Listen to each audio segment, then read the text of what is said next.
In July of 2023, Connecticut's community colleges will complete a merger that's been years in the making.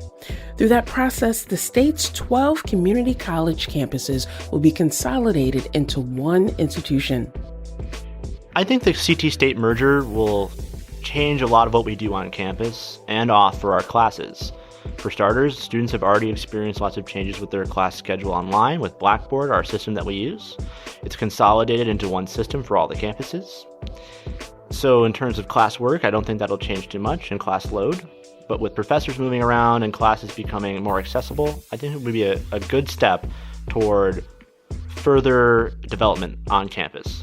I have met so many people that they have no idea about the merge or that is actually happening. I met people from other community colleges and they have no idea that is happening. I'm like, oh, do you know what the merge? And they're like, no, what's that? So even myself, I am not really sure of what is going on.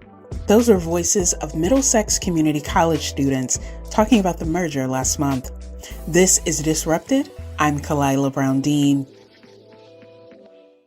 Later in the episode, you'll hear from faculty and staff in Connecticut's higher education system and from the president of the new Connecticut State Community College, Dr. John Maduko.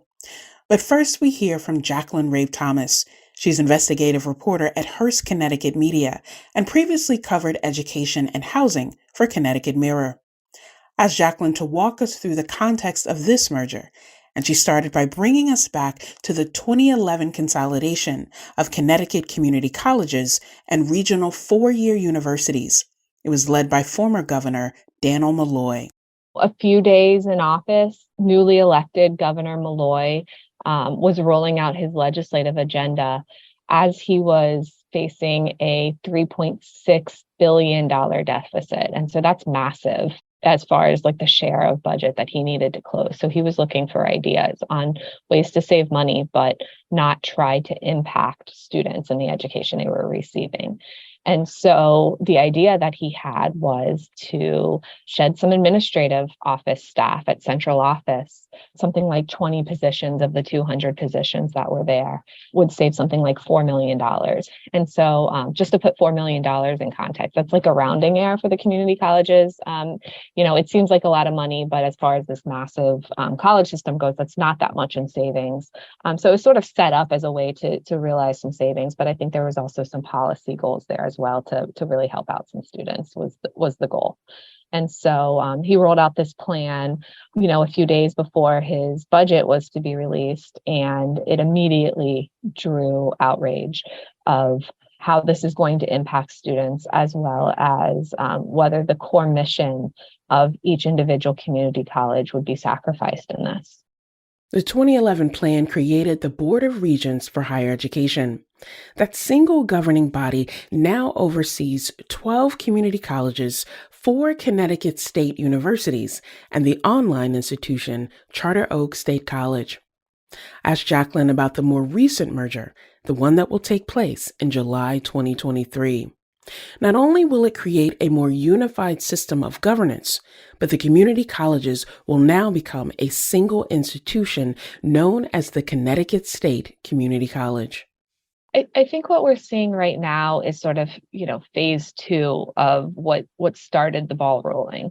And so I feel like what's different now is things like being able to have a single institution to apply to. You don't need to apply to every single different school if you want to be able to find a place to complete your credits. Same thing for financial aid packages. It's one place that you apply to versus having to go through the application and paperwork process at every different location.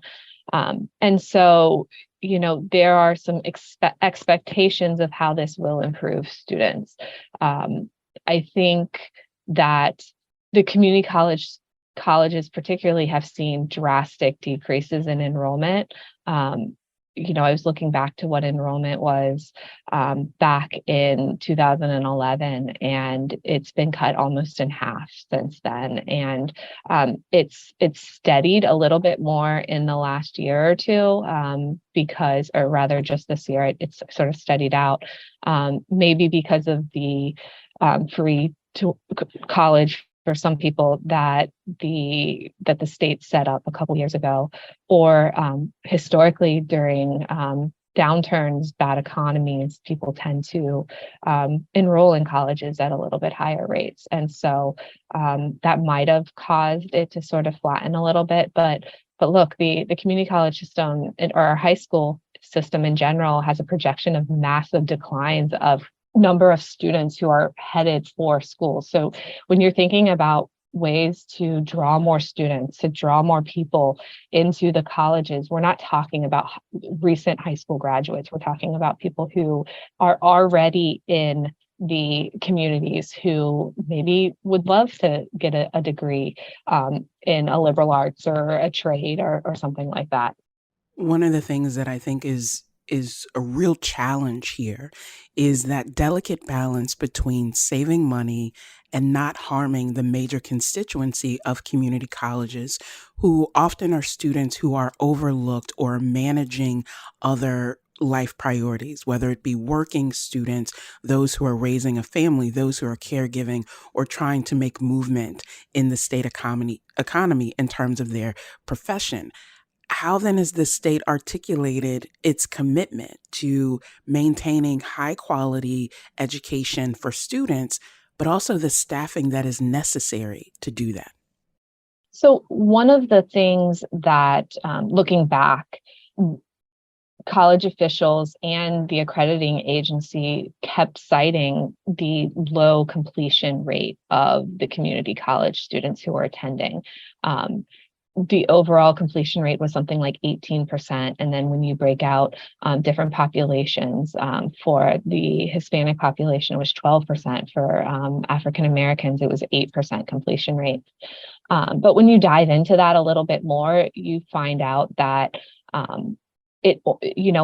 a lot of community college students are not able to attend full time. And so expecting graduation within 4 or 6 years just isn't feasible. So is that really a good metric to be measuring the community college system by, whether or not they're completing within that shorter time frame for not your non-traditional student from your typical 4-year schools who graduate and can be expected potentially to be graduated in that 4 to 6 year time period, and then also wasn't taking into effect transfers. And so a lot of people maybe don't complete college, their associate's degree at the community colleges, but they use it as a launching pad to start considering other colleges. So save some money at the community colleges and then go to the 4-year school. And so that wasn't taken into account either. And so the intention behind this transfer, or this merger rather, was to make transfers to all the schools. So say that you needed your English course, but it wasn't being offered until next semester. That means that a semester that you're not able to graduate, a semester that your life is put on hold, or say whatever prerequisite you're looking for, what you need to complete your courses. The idea was under one system, you would be able to enroll at any of the schools, and that you would also be able to achieve that by doing some online courses as well. If you hear from faculty, they'll say online courses are not the same as in person. There's something lost when you expect a student to go online, and also the expectation that students have that connectivity to the internet and to a computer. And again, there's something lost by not being face-to-face. And why are community college students expected to get less than of an education because of this? Given that history in terms of what we know has already happened in Connecticut, knowing that now this deal is sealed, the accrediting agencies have allowed this to move forward. What's the thing that you're most focused on in terms of what may come next, or what we should be paying attention to that's not really being discussed in the public discourse? Sure. I think the thing that's sort of top of mind is whether or not enrollment in the schools, if there's a shift in the type of programming that students have access to. That's a pretty broad statement. So things like access to professors who are able to afford to spend the time and energy to prepare for courses and provide high quality courses. And so that could be for adjuncts as well as faculty, and then as well as just access to community colleges. There's a free community college program that has been highly touted on the gubernatorial campaign, has been highly pointed to. But I think what's been left out of the conversation is that 3/4 of community college students do not have access to that program. And so for things like they're not taking full-time courses, there was a recent change so that you are able to participate in that program if you're taking at least 6 credit hours. But let's be honest, how many working moms or working dads are able to take 2 or 3 classes versus 1 class? And so are we really reaching the student who would benefit the most from a free community college program? And so I think sort of the quality of education as well as access to the school, I think, is sort of top of mind for me. And I want to share with our listeners that program is called PACT, Pledge to Advance Connecticut, and it's intended to cover the gap between federal and state grants, community college tuition, and mandatory fees. But there are so many qualifiers and pieces of it that people have to meet all of those qualifications that it can often overlook those who perhaps would be in greatest need of having that support, because we know community colleges are transformative for so many people. I started my college education at a community college, and it was a game changer for me.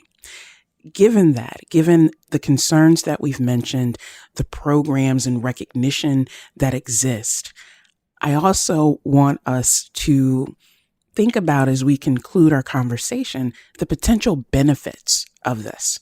Because we have heard students complain of, I want to go to this community college and I want a more seamless transfer system.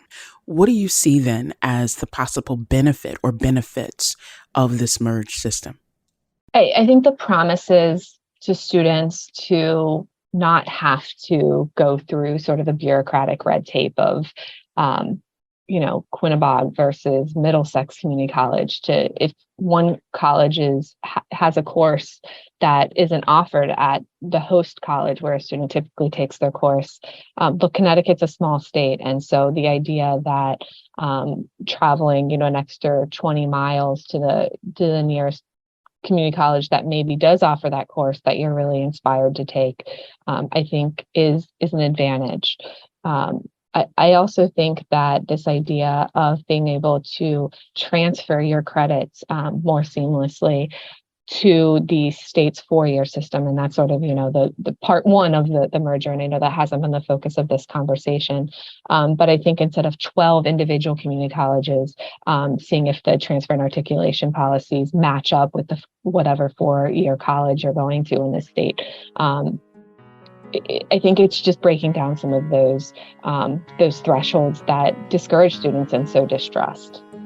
That was Jacqueline Rabe Thomas, investigative reporter at Hearst, Connecticut Media. Coming up, we'll find out what faculty and staff think of the merger, and we hear from Dr. John Maduko, president of the new Connecticut State Community College. This is Disrupted. We'll be right back.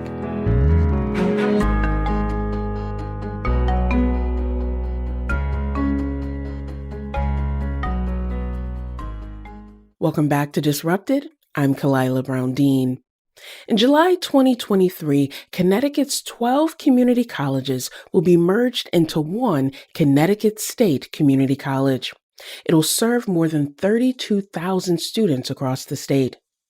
Connecticut public intern Taylor Doyle is a student at Middlesex Community College. She interviewed faculty and staff on her campus about their thoughts on the merger. Here's Professor John Shafer talking about how the change has impacted him thus far. We are already experiencing huge changes in how we operate and what we do, because most of the local positions at our college have been switched to centralized positions. So, for example, now when we hire somebody, we have to go through a centralized HR division, which is kind of set up like a little bit like a corporate HR department that would approve and make the hire actually happen. We make the recommendations to them still, but they then have to process it. So, unfortunately, so far the experience is that everything is taking a lot longer than it used to be and is a lot more complicated. So that's one impact. The other major impact from a faculty's point of view is that we've had to rewrite every course, every program, every certificate, and has had to be reapproved, and then we have to try to make a transition from every current program that we have to the new programs. So that's a very complicated and involved process. How do you feel about the merge? I have mixed feelings myself. Like I said, I'm very concerned about the conversion to a giant government corporate style institution. So I'm not totally sure if that's really going to be for the better. But at the same time, I think there are potential advantages even for faculty. For example, part-time faculty particularly, I think, will benefit because it'll be, just as it is for students, it'll be a lot easier for part-time faculty to move from one college to another. If they want to work at a different college, they don't have to be rehired. Right now, they have to be rehired every time they want to teach at a new community college. So there's some things that I think are going to be a benefit for both employees and faculty as well as students. But at the same time, we're losing a sense of our individual identities. The whole history of each of the community colleges and their identities are effectively being lost. And so it's much less of a community. An added benefit that Professor Shafer raised was the addition of guided pathways advisors. These advisors take a more holistic approach to advising students by going beyond the traditional focus on academics. Here's one of those guided pathways advisors, Rebecca Beltrán. She discusses her thoughts on the merger. I have mixed feelings about it. I do see the benefit of, making this process easier for students. I understand, there are some things that this campus is able to offer that other campuses might not, and there's stuff that other campuses can offer that we might not. And I have helped students before, who are taking most of their classes here but want to visit another campus in order to, earn a requirement that they maybe can't do here, or that the schedule doesn't work for them here. And it's challenging having to coordinate all that and having to work on consortium agreements, and it's a little bit of a hassle for students. So I am excited about the ease that this transition is supposed to bring to students in order to help them meet all of their requirements and not have to worry about the additional processes that they have to go through. On the other end of the spectrum, I do worry that because each campus has such a different population of students, this merge, what it may have a negative effect on is how we are best able to serve each of our specific populations, right? Because our campus, has a very different population than, for example, Gateway or Housatonic, and Manchester might have a different population than we do. And usually each campus, we want to focus on serving our students, our population, our students' needs. And those needs realistically are different at each campus. So that is something that I've heard a lot. It is definitely something that's been a concern of mine, is how do we make sure that while we are kind of, making sure that everything is cohesive across the board, we also want to make sure that we are meeting the individual needs of our specific populations at our campuses.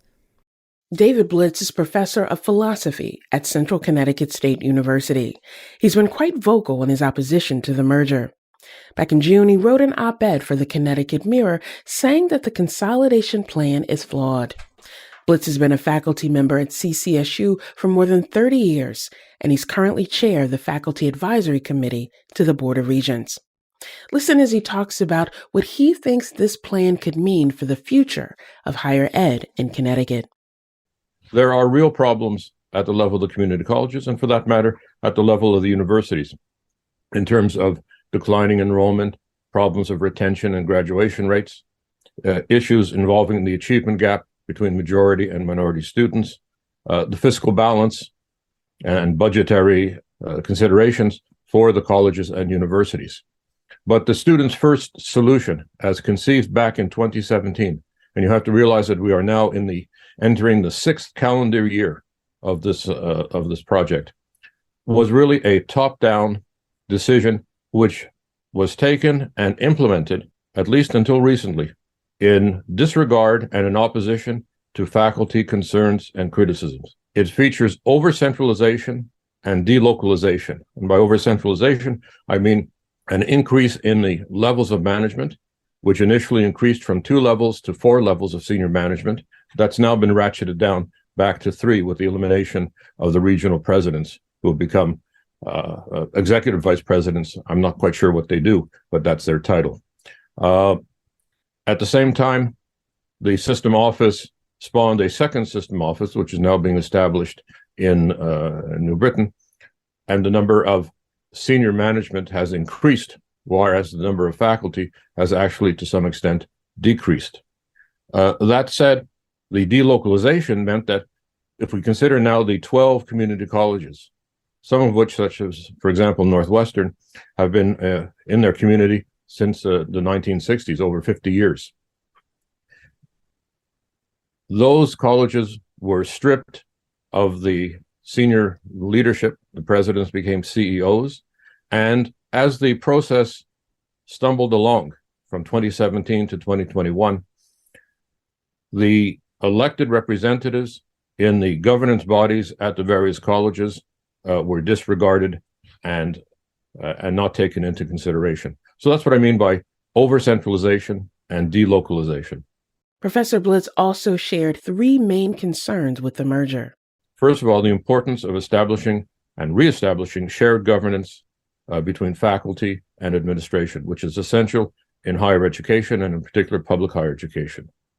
Secondly, faculty control of curriculum and pedagogy, including the mode of delivery of courses, because faculty are the experts by their education and their experience in that area. Thirdly, an issue that has not yet been resolved, which is the continuation of campuses at the 12 sites where previously there were independent or autonomous colleges. It's been 6 years now since Students First has been initiated.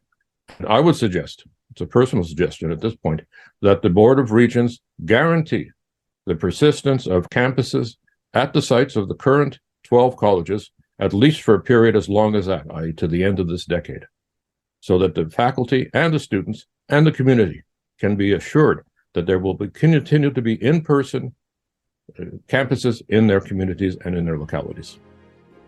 Many thanks to our intern and Middlesex Community College student, Taylor Doyle, for collecting those faculty and staff voices.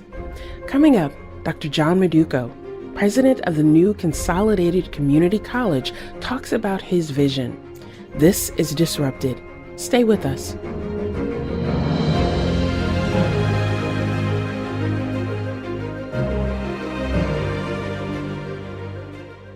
Welcome back to Disrupted. I'm Kalila Brown-Dean. This hour, we're talking about Connecticut's move to consolidate its 12 community colleges into one system. Dr. John Maduko took on the role as president of the new Connecticut State Community College back in June. Dr. Maduko, welcome to Disrupted. Yeah, thank you so much. Happy to be here. You're relatively new to the state, less than a year. Welcome to Connecticut.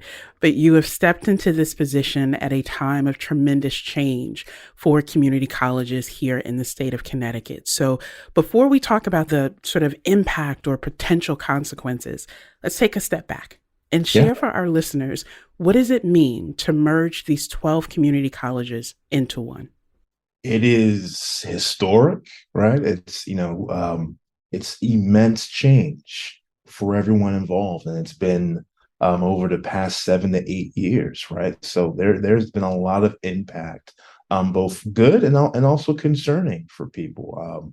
So that's what it's meant. But, we're rounding third. We want to wrap this up come the end of June and get that official stamp of approval come the beginning of July next summer, to really signify that, hey, we completed this, but also to turn the page and say, okay, now we have to build this collectively and collaboratively. Higher education is a very complex landscape. Higher education institutions are necessarily complex. And then when you're talking about community colleges, especially in a state like Connecticut, that's relatively small, but that its community colleges have such a distinct culture characteristic, their connection to community, their connection to opportunities for people to prepare them for careers and lives.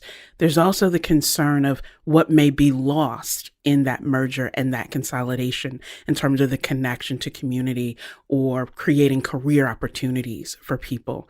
How do you navigate that very real concern with this idea of creating a merged system that may perhaps streamline some of the functions?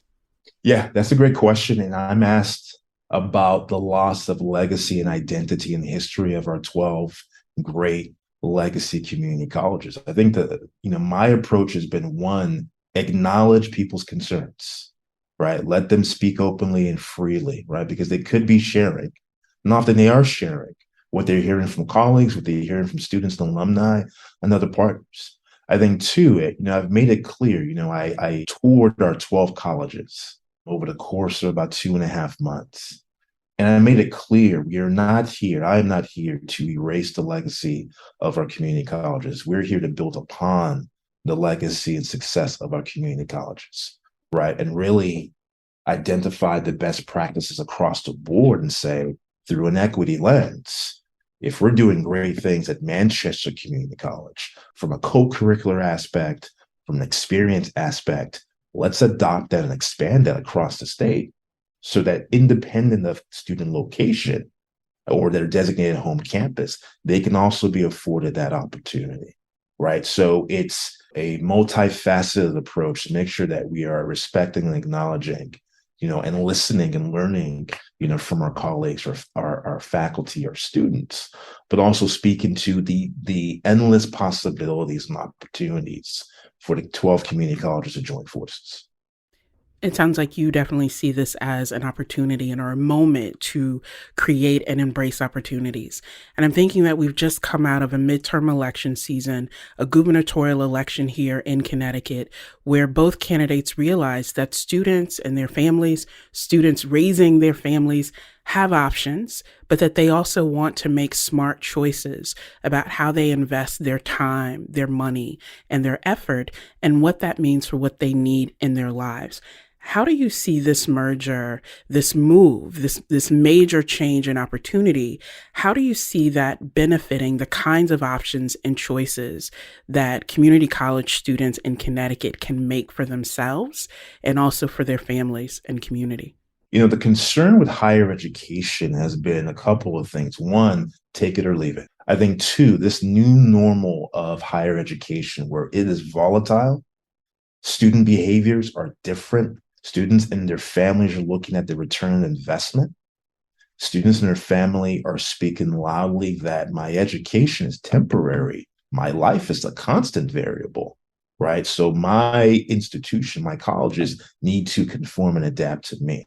And then lastly, the COVID-19 pandemic has exacerbated, I don't think it created, I think it exacerbated many of the insecurities all college students go through. So the opportunity for CT State is to re-envision student success. What does that look like? Historically, it's been, you need to be college ready. We need to flip it. We need to be student ready, right? And meet them where they are. That could be at the midpoint, that could be 90% of the way. We have to meet students where they are. We have to better understand where they're coming from. So I am a veteran or I'm active duty. I am a student parent. I am an underskilled or displaced worker. We have to understand that and adapt our services, adapt our communication, and really update, right, and expand how we engage with not only our students, but their support systems. That could be spouses, their children, whomever, right? So really the burden and the expectation needs to fall on us. I've worked in higher education for over 20 years, and not a day goes by in the work that I do now where I don't hear the terms enrollment cliff.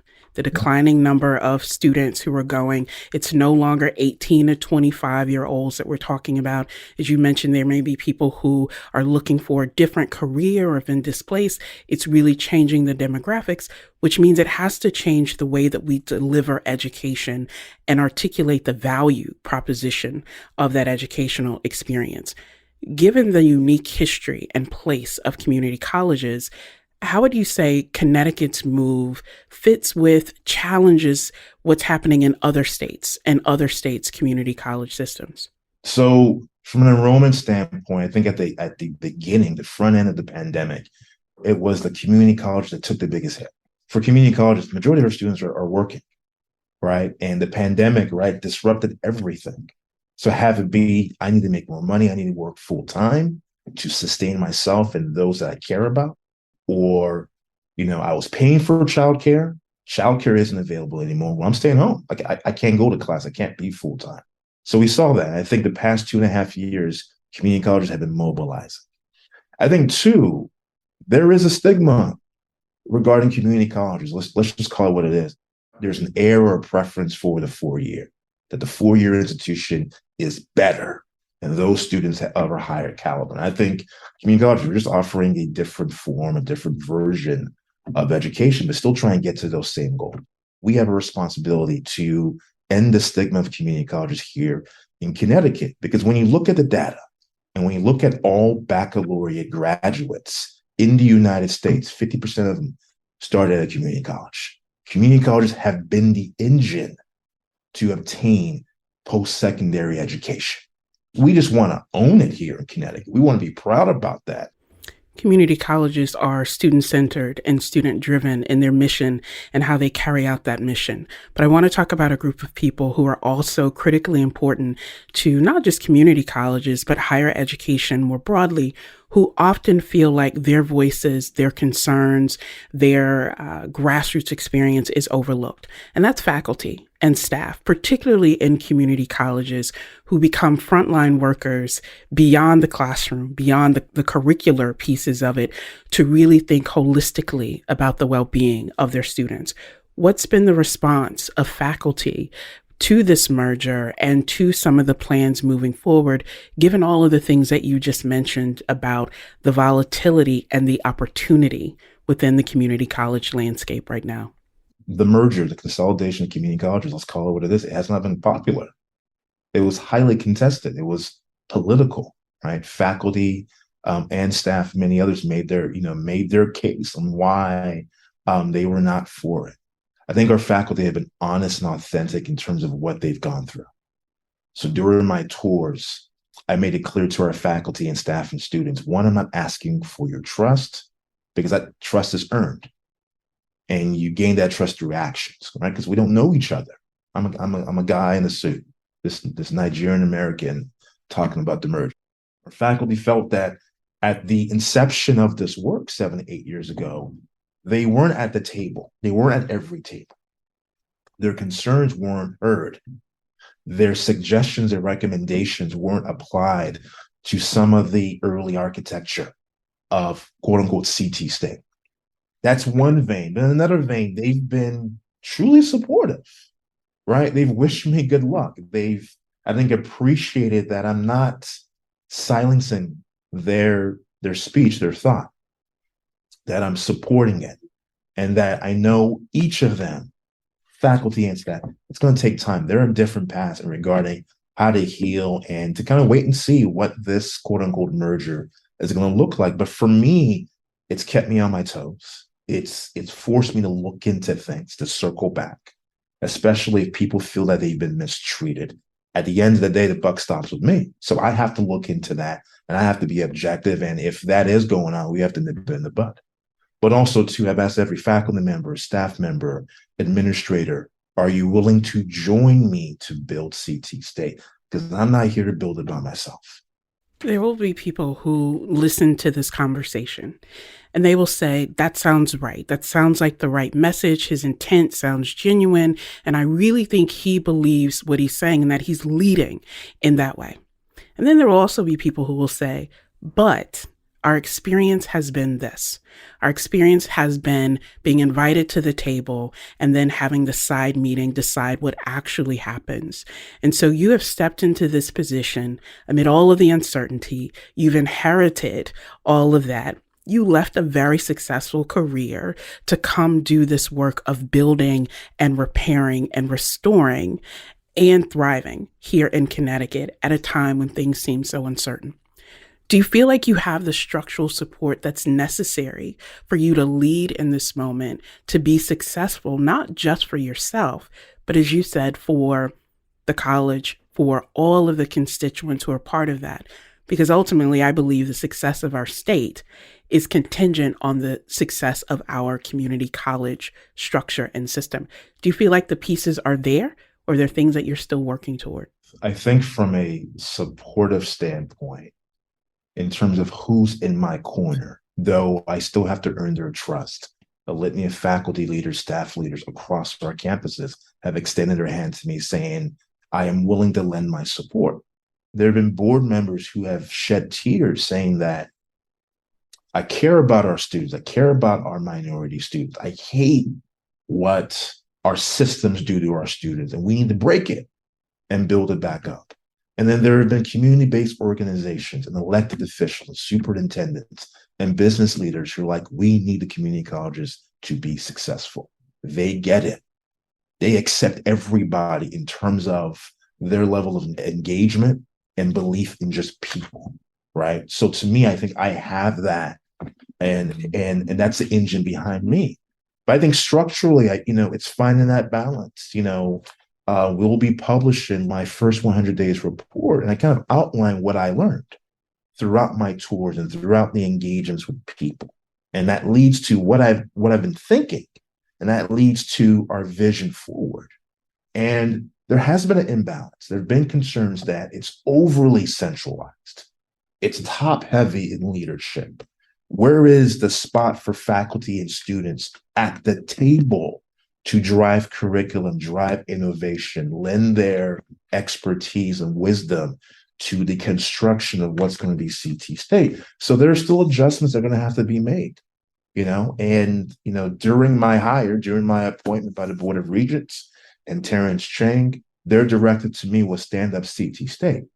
Their directive was not stick to everything that's been in place and just rubber stamp it. No, they empowered me to really go all in for the betterment of the communities and, more importantly, the students that we serve. So I feel that, it's a mixture in terms of I have that support. I truly believe I have people behind me, but also too, I recognize there are some adjustments that are going to have to be made ongoing in terms of our overall institutional structure. You are completing your first 100 days in this position. And so as we come to the conclusion of our conversation, I want to ask you, what's the vision or the goal for year 5 in this position? I'll be sharing with our stakeholders that our North Star from now through 2030, but I love the 5-year mark, will be Thrive 2030 in terms of thriving, our students thriving. I think one is the stabilization of CT State, really carving out our identity in Connecticut and also in this new normal of higher education, how the value proposition, what is it that we are providing to our communities and to every student, regardless of background, regardless of credit type, and regardless of their goal, we have something for them to not only get them on that path, but ultimately for them to thrive post-graduation or transfer. I think 2 is ensuring that our faculty are empowered to drive our curriculum, but also 2, that there is a sense of belonging that you can feel and see and experience in every learning environment, in every work environment for both our students and our employees. And I think lastly is fiscal solvency. I think both the state and many state agencies, I think just the uncertainty about the finances, we have to stabilize that. Because we secure and stabilize our finances, we get to invest in more tutoring, invest in more co-curricular activities, invest in systems and have to be technological or physical infrastructure to ensure that our people are safe, our people are trained, our people are developed. They have the tools and resources to support students, to teach students, to guide students. And then ultimately, we are a premier community college, not just in New England, but nationally. To me, that is an institution of success that's multifaceted, and we're making everything that we do for that student, for those people, for those communities we serve. It's a powerful North Star, and we wish you the best as you pursue it. Dr. John Maduko is president of Connecticut State Community College. Thank you so much for joining us. Yeah, thank you so much. I appreciate you. Disrupted is produced by Kevin Chang Barnum, Emily Cherish, and Katie Tolarski. This episode was also produced by our intern, Taylor Doyle. You can listen to all of the previous episodes of Disrupted by finding us wherever you get your podcasts. Just search for Disrupted and Connecticut Public. I'm Kalila Brown-Dean. Thanks for listening.